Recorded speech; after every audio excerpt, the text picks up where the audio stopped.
3 ayat 7 sampai 8 berkata, Allah memanggil kita bukan untuk melakukan apa yang cemar, melainkan apa yang kudus. Karena itu siapa yang menolak ini bukan menolak manusia, melainkan menolak Allah yang telah memberikan juga Rohnya yang kudus kepada kamu. Katakan, saya mau hidup kudus. Dan tahukah saudara, hidup kudus dimulai dari pikiran kita. Kalau selama ini Yusuf dalam Kejadian 39 tadi, kalau ada waktu senggang, ngelamun dia, pikirannya kotor. Waktu datang kesempatan, Mama Poti main mata, kok Yusuf langsung diterkamnya kesempatan itu. Tapi selama ini pikirannya gak ada di situ. Amin. Kok gak ada aminnya? Amin.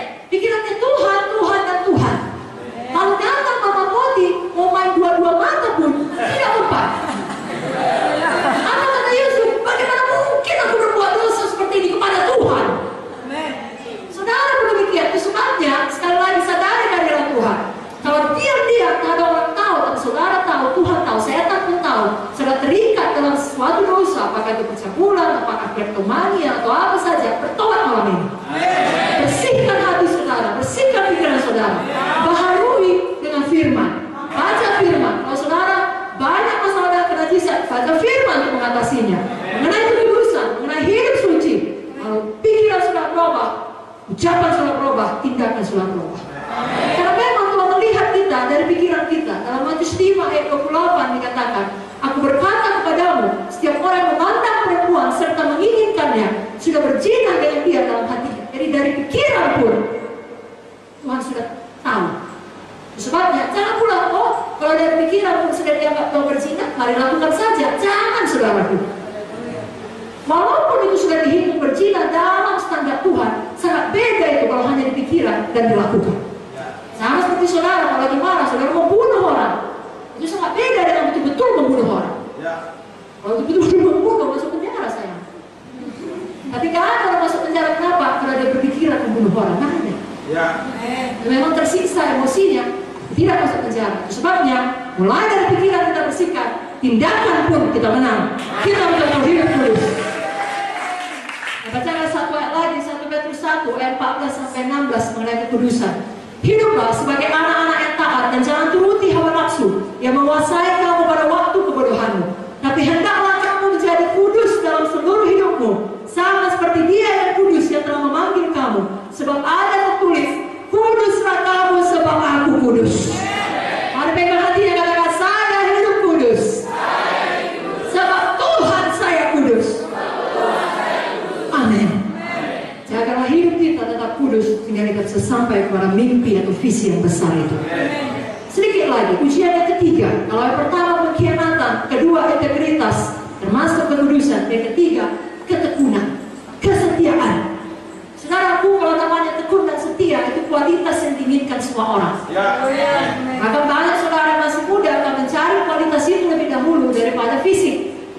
Bayangkan kalau fisiknya bagus, kerjanya selingkuh, tidaknya saudara bahagia.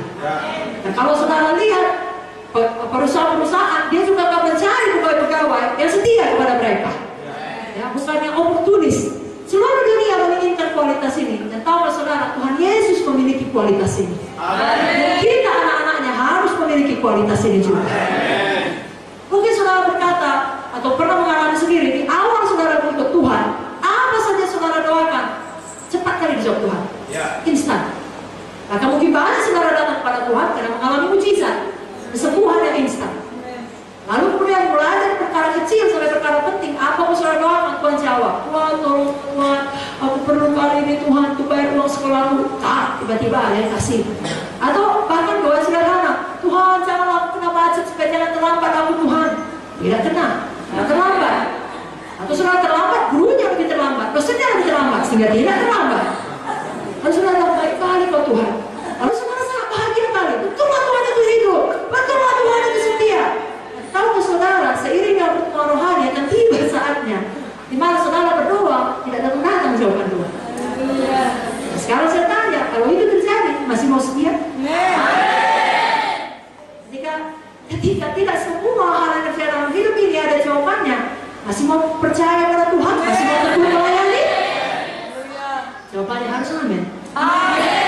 Ya, jangan punya mental instan saja. Memang mental instan itu atau semua instan sangat enak lah saudara. Itu sebabnya Semua orang tetap suka mie instan. Masak saja siap, kenyang, dah siap.